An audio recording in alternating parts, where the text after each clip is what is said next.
Hello, welcome to my web development tutorials for beginners.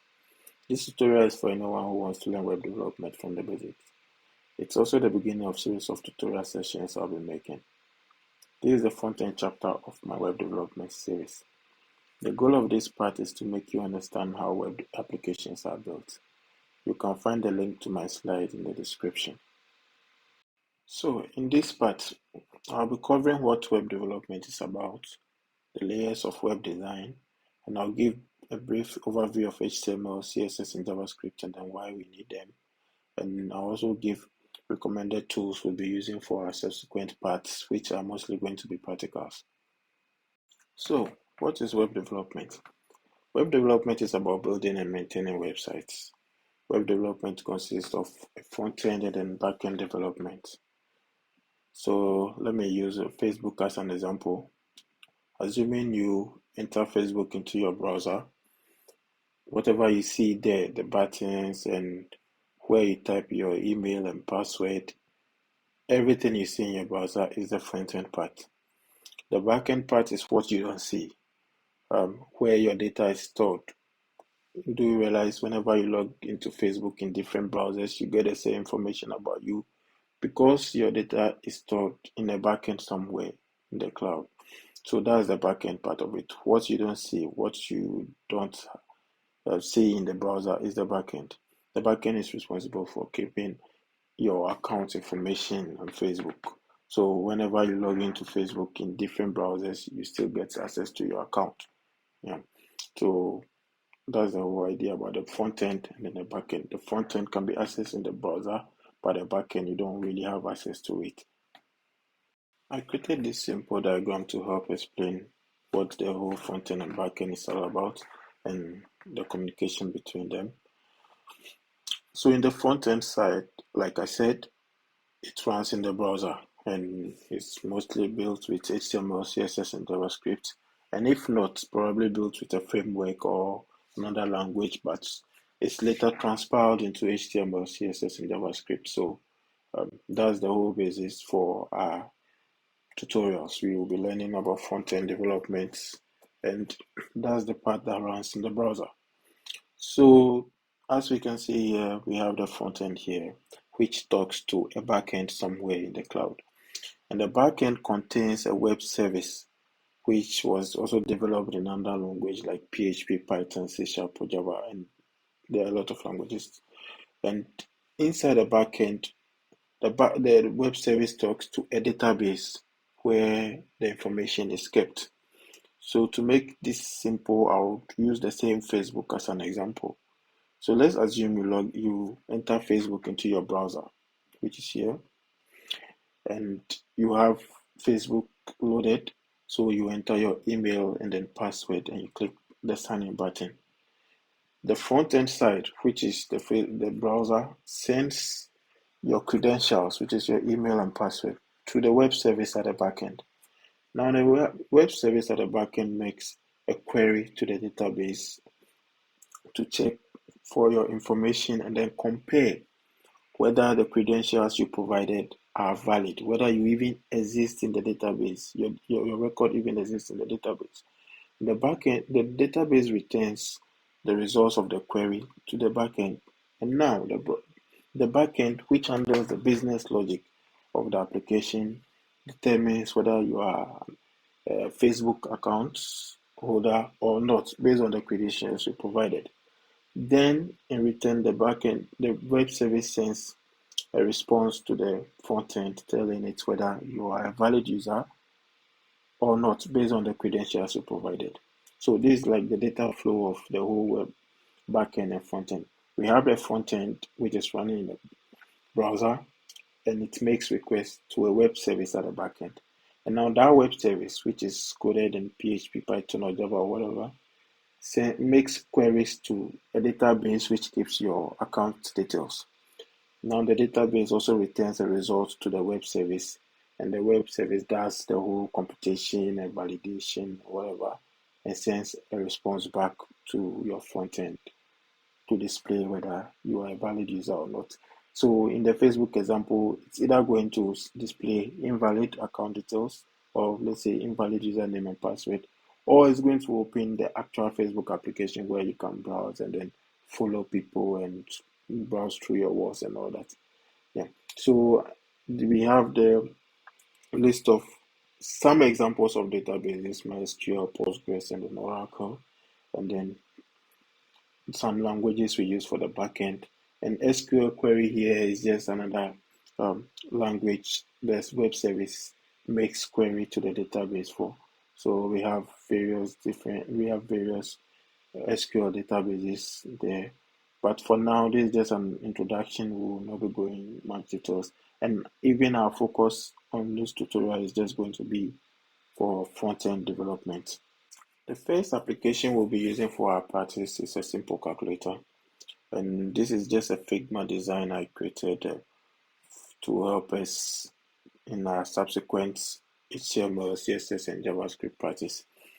So why did I even attempt to design this? The answer to that is, before you code, you need to know what you are about to code. You need to know what exactly your web page is going to contain. So I used Figma to design this simple calculator before I even started coding it or writing the code for it. As a beginner, we wouldn't need to learn how to use Figma or anything like that. We have UI designers whose job is to do this. So mostly we front-end developers focus on the design given to us, and then we implement exactly what the design states, the exact look and feel of it. But for our tutorial session, it's just good to have in mind that this is exactly what I'm about to code. So you could even use pencil to sketch something down, so you get the whole idea about, okay, what elements are going to be displayed in my web page. So this makes it easy for us to know exactly what we are about to code. One, two, we are not also going to waste time during the coding session to now know what exactly our elements are going to look like, and what elements are even going to be contained in our web page in the first place. So basically, I would say just use pencil to sketch something down, or if it's something simple you have in mind and you know you are not going to be contemplating over it, then cool. But I would advise you just sketch something down with pencil, or you want to try Figma. There's no problem with that. This is an example of a pencil sketch someone I just googled, and then yeah, this person used pencil to just sketch what the web page is going to look like. But I decided to use Figma to give more details to it. But let's not waste time on the details yet.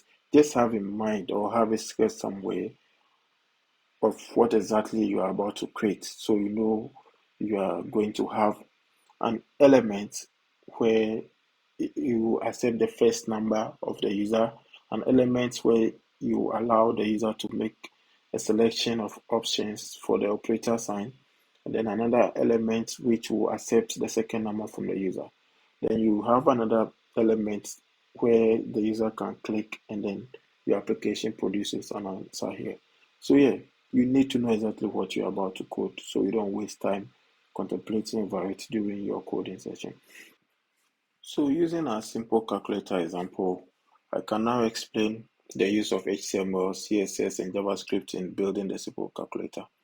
So to start with, you can see what the only thing we would be able to achieve using HTML would be just this, the raw elements on our screen. An input to take the first number, select the operator, the second number, button, and then that's it. That's how far HTML can take us with building our simple calculator. So HTML is used to define the structure of our web page. All the elements we need for the user to interact with will be defined by HTML, and that's all there is to it. We can't go beyond that. Now, to make it look exactly like our Figma design, we need CSS. With CSS, we'll be able to style the elements to look exactly as what the design is requiring. So we are able to style this input to look like this. We're able to style this select to element to look like this, and then all the elements took their shape for the design.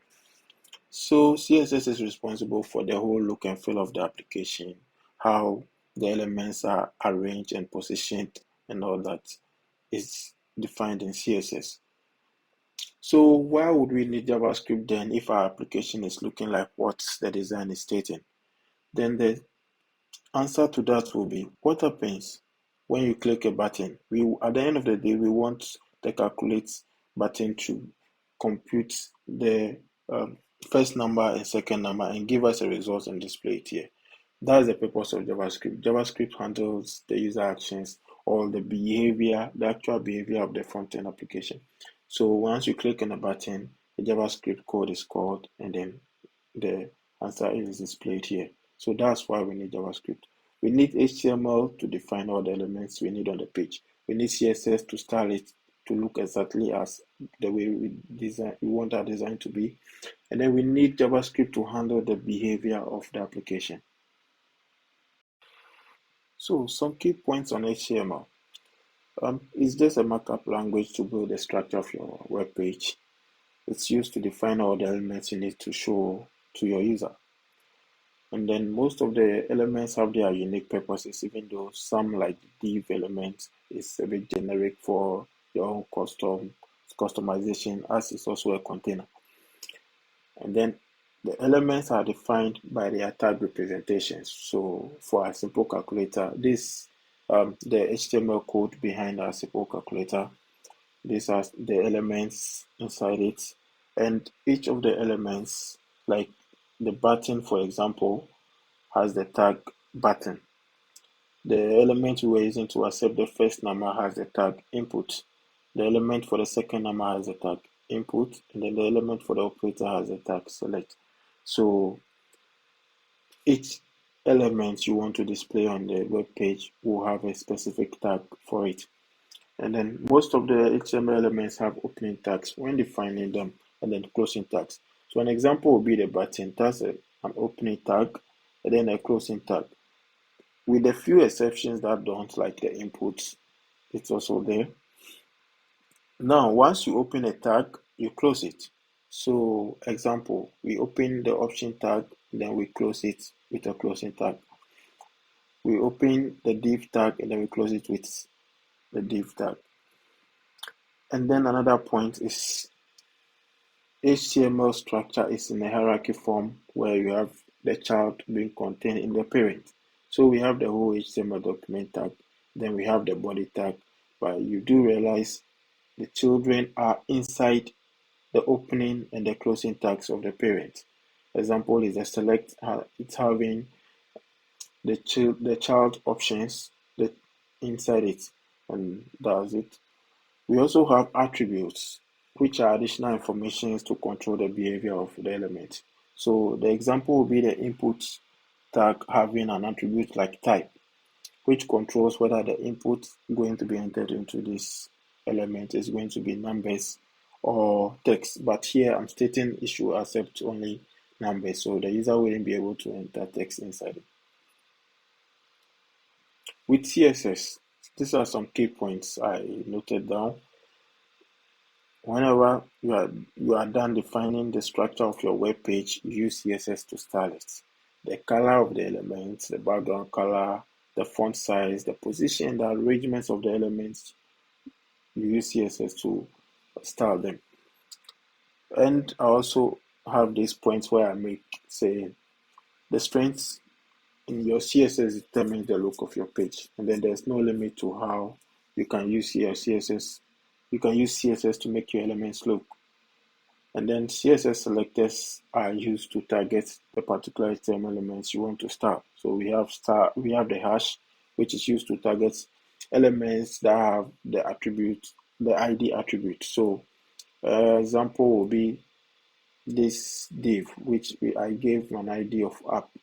Assuming I want to style these div elements in CSS, I have to prepare the hash and then the name of the ID, the value of the ID attribute. In case I want to target any element that have a class attribute, which is this, I will prepend it with a dot. So that will be the dot title. You can see dot title over here having class. So I target it and then I apply styles to it. In case I want to target all elements with a tag name, like let's say form, or I want to target elements that has a tag name of div, I can use just the tag name without prepending it with a dot or hash or anything, and then apply all the styles to it. So we are not going into details. Just an overview. Our subsequent parts will contain the detailed practice of each of the layers. For JavaScript, whenever someone doesn't know the use of this JavaScript, just ask yourself the question, how can I make my app perform an action when the user interacts with it? Then the answer will be JavaScript. So in our subsequent JavaScript tutorials, we'll be learning about functions, variables, classes, loops, and many other things. So this is just a snapshot of the JavaScript side of the calculator app. We'll later be practicing. And another point I'm stating is we can set JS functions in our HTML elements, event attributes, and then they are run whenever the events are triggered. So for the button like this, we can have a function, the calculate function, called in the on click of the button, and then it's triggered. But I had a form inside it where on submit triggers the calculate button. I don't want to confuse you now, but for now, uh, let me move to the next point where inside the JavaScript, there are DOM methods we can use to access our HTML elements we structured and then manipulate them using JavaScript. Before I end this session, I'll recommend some tools we'll be using in the subsequent sessions. So the first thing to install will be VS Code as the text editor. And after installing VS Code, we install the following extensions. So it's easy to install VS Code. You just go to Google and search for VS Code. Download for your specific platform, whether it's Mac you're using or Windows. After installing it, just go to the extension site and then search for auto close tag, auto rename tag, and live server. Auto close tag is going to make our life easier by whenever you open a tag, it closes for you. The second one renames your tag for you. When you are renaming the opening tag or the closing tag, it renames the other tag for you. And then live server is to help us host and live host our application whilst we are coding. Once we save, we see the results in the browser. And then Google Chrome, because it has a wonderful developer tools. And the code for the simple calculator can also be found in the description. So yeah. Thank you and see you in the next session. Also subscribe to my YouTube channel to be notified of new uploads.